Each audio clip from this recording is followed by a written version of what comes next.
Hi, I'm Bob Clements, and I'm excited to be with you today. As we look at this year's GIE+EXPO, we're going to be doing some different things, and part of what we're trying to do is some pre-work prior to you coming to Sarah and I's workshops. This year we're going to be focusing on service managers and parts managers, and we wanted to do some work prior to you coming so that when you come into our sessions this year, you'll already have kind of a running start at getting things moving. This session is going to be about defining your service processes. Service processes are such an important part of making the service department work and truly be profitable. And so our focus as we go through this one is really figuring out how do we get our service processes defined. First thing is understanding that we have to understand that why does the service department exist? When you think of your service department, we know we're there to fix people's equipment and to take care of customers and things like this, but ultimately we have to understand that our service department exists for one reason and one reason only, and that is to produce profit. Well, it's important we take care of customers' equipment and we take care of manufacturers' warranties and things like this. The ultimate goal in the service department is not to be there as a service, it is to be there as a profit center and to make money for the dealership. As a matter of fact, one of the most profitable parts of a dealership, if it's run correctly, is your service department. So we really got to get focused on how do we do that and how do we make it happen. So to improve your profitability, we have to improve our processes. And that's really what this whole session is about. How do we improve our service processes? When you work on improving your processes, ultimately you're going to improve the efficiencies that you have in your technicians, your recovery rates, and you're going to eliminate a huge level of chaos that many of you are going through now. I would say the number one challenge that most service managers have that we deal with is just with the chaos starting in the morning all the way through the night, especially as you go through season. So if you want to get rid of that chaos, if you want to get rid of some of the craziness that's happening in your service department, you've really got to do it by putting good processes in place. Now, the most important thing to remember, a process is not a process until it's written down. I know I have service managers say, well, Bob, I got my process in my head here. Well, if you get hit by a bus or a truck tonight, your process is dead with you. So I need a process in my shop that's written down. So if I hire a new service tech, I can give them a manual. This is our processes. This is how we work through the equipment we do. If I hire a service coordinator or a service writer, if I have to hire a new service manager because you got hit by a bus or a truck last night, I want something I can hand to somebody that says, here are 8 pages that goes through specifics on how our service processes work. So you've got to make sure, again, it's not up here in your head. I get it, you understand things, but I've got to have a written, documented process that I can hand to somebody who doesn't know our shop, who doesn't know our process, who's not in your brain, that could take and run with this shop. Processes allow us to do a lot of things, but one of the most important things is it determines when to add or how to train employees. If we've got good processes in place and we're measuring the right numbers, you know, we know that when we're recovering at about 95%, I only have 5% more capacity. I need to add another technician. Or on the same token, if I've got a technician that's struggling back there and maybe their tech efficiency on kind of B-level work jobs is only 75 to 80%, I've got a good technician, but I have a training issue that I need to put in place. And by having good processes in place, we can sit there and look and determine, do I need another technician, not just because I feel like I need one, but do the numbers support that? Or on the same token, do I have a good technician here that I need to get in some manufacturer training to improve their processes and their diagnostic skills and things like this? Let you also secure greater profits. Again, as I said in the very beginning, our job in our dealership is to make sure that our parts department is producing money. That's what our job is. If you heard me speak before, we talk about where our goal is to make obscene amounts of money. I don't want to lie, cheat, or steal to do it, but I do want to make sure that we're making good money, because if I'm making good money in my shop, I can pay you as a service manager better. I can pay my technicians better, my service writer better if you happen to have one. I can do better for my people because I'm making more profit. And so that's an important part of what your job is. The other thing is, as I said before, it creates order, it creates structure, and it reduces chaos. And I know if you're a service manager or you're an owner and you're operating as a service manager too, chaos reigns in most service department. And what chaos does is it creates time drags on your technicians. And so instead of getting 8 or 10 billable hours a day of a technician, you're getting 4 or 5, and you think that's the best it could be. And it's not. And the problem is you don't have that order, that structure, that process brings. And every day you walk into a fire and you're a firefighter, not a arsonist, which is what your goal to be in your dealership. And then it also helps monitor and detect problem areas or employee issues. So again, if I've got a situation where I'm following my processes here and customers aren't being called back on a timely basis, in our processes, we look at equipment within 24 hours after it comes in, then we call the customer back to let them know what's going on, and that eliminates a lot of calls coming into us. So if we're having a lot of customer calls in, there's a high probability that part of our process is broken down. We're not calling the customers within 24 hours and giving them information about what we're doing.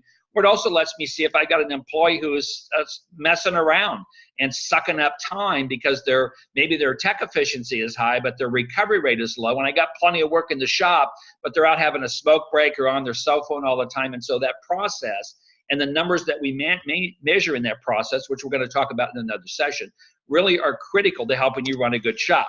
So what starts with a good process? Well, the beginning of a good process is having a good check-in procedure. So when a piece of equipment comes in or you go out and get it, how do you introduce that piece of equipment into your service process? And the first thing, again, is having good questions to ask the customer. So the very first thing you have to be thinking about in terms of your process is from the moment a piece of equipment comes in, what happens at that point? And the most important thing to have happen at that point is to make sure that we're asking the customer good questions. And again, if you're in our toolbox, we have a list of repair questions there, but if somebody brings in a piece of equipment and they say, well, it doesn't run, the first question you should ask is, you mean it doesn't run or doesn't start? And they go, oh no, it starts, it just doesn't stay running. Well, that's different than it doesn't run. And when they say it doesn't stay running, I say, well, does it just run for a short period of time, 2 or 3 seconds, or does it run for 20 or 30 minutes and then shut off?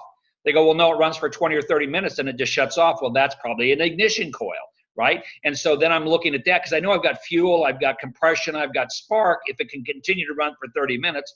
On the same token, if they say, well, no, it only runs for a couple seconds and shuts off. Well, I know I've got spark, I know I've got compression, right? I'm needing fuel.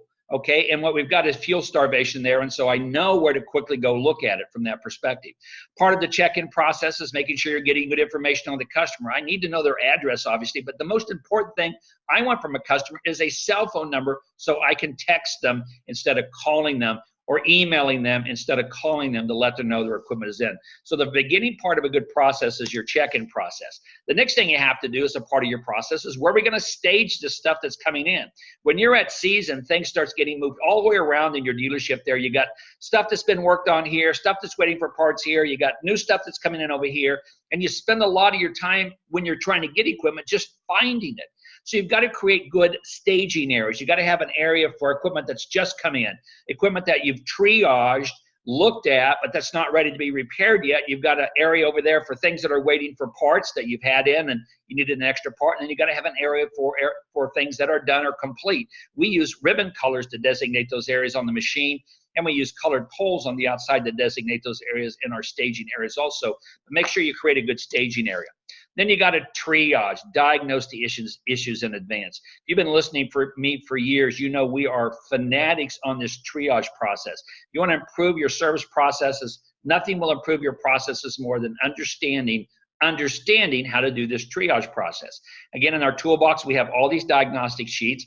And so when a piece of equipment comes in, we'll take 5 to 10 minutes. If it's outdoor power equipment, maybe 30 minutes to 45 minutes. If it's compact utility tractors, skid steers, things like this, and we'll do a triage on it. It's kind of like a service pre-delivery inspection sheet. And we have a sheet that we go through.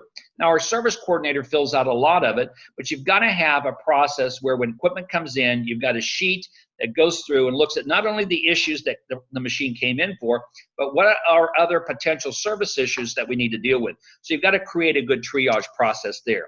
Then you got to say, okay, well, once I've done their triaging, I've got to separate the work orders, because once you've done triaging, you're going to have work orders that are two types of work orders. Ones that are ready to be serviced. So you have what we call a pull parts clipboard, and then one that needs estimate. It needs more than the customer thought it needed.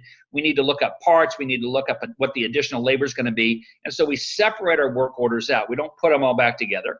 If it's a pull parts, then we give those work orders to the parts department so they can start pulling parts for us. So in 3 or 4 days, when we're ready to bring that piece of equipment in, all the parts are there for it. And if it's an estimate, The parts department has the ability, the time to look up the parts we're going to need. We will connect those again with the labor cost on it, and then they'll come back. We'll call the customer. If the customer says, yep, let's go with it, that work order will go back on the pull parts clipboard. If they say, no, I don't want to repair it, then we'll call the customer and we'll let the customer come in and pick up the equipment. So you got to understand that once the work orders are triaged, once we have that work done, then we're going to start separating work orders. The next thing, again, you're going to do, as I said before, you got to have your parts department process those work orders. And I know some of you, your parts department doesn't do that. Your techs go and get their own parts. It's a huge waste of time for the technicians. If I needed another parts person, I'd rather add a parts person, a lower end parts support person, and have my parts department look up parts, pull parts, and send the parts back to the shop. If you have technicians that are pulling their own parts, looking up their own parts, the time waste in the shop is huge, and we find that our parts inventory starts getting out of whack. So have those work orders processed in your parts department. Once all the parts are pulled, we have to have a staging area. In our processes, we have an area that says parts complete, and we have an area that says waiting for parts. And so if all the parts that were needed during that triage process are in, we would put those in a tub or a box.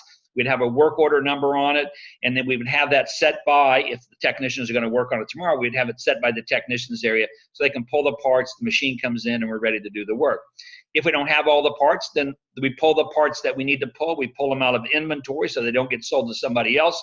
It goes on our work order at that point, and as soon as the other parts that we need come in, they go over to the waiting on parts shelf. We put the parts in the tub. If all the parts are there now, we simply move that tub down to the parts complete shelf, and then we'll get ready to process that through the shop. So again, that's another part of your process. Once you get everything there and all the parts are there for it, then you bring the equipment in for service, and that's one of the things that we do with the service coordinator. So we clean equipment in our shops before we bring it in. So everything that we need cleaned is cleaned. The technician looked at it when it was outside. If there was oil leaks or things like this, you want to leave it unclean at that point so they can see where those things are. But we bring everything in, and then when the technicians are ready for a piece of equipment, we bring it in for service. Then when we get it all fixed and we put our green ribbon on it, because in our system we use a green ribbon, then we call that customer for follow-up and make sure that if they had an expensive repair or something that was a little bit out of the ordinary, we give them a call, make sure that everything was right, that they're happy with those processes, and that we've got that machine in and out of the shop. And what happens when you put those service processes in place and you really get it fine-tuned to that point, what happens is you can move equipment through your shop so much faster. I know it blows people's minds, but we've got guys in outdoor power equipment that are recovering at 110, 115%. Their technicians are 140, 150% efficient because of the process. We've got guys that are working on compact utility tractors, skid steers, outdoor construction equipment, stuff like this. They're recovering in that 100, 105, 110 range, and their technicians again are in that 115, 120, 130% efficiency range. All because of process. So if you're sick and tired of being sick and tired about your shop, I'm going to challenge you. Number one, you come to the GIE+EXPO this year. Join us on the 16th, 17th, and 18th at the Kentucky Expo Center. Join us. Let us help you with your processes. Sarah and I are going to be there. You can ask us any question. We are an open book for you guys, but I'm going to challenge you to come join us at the expo this year. If you're an owner, make sure you bring your service manager and your parts manager. Let them join us. Let us help you teach them how to make your shop and your parts department profitable.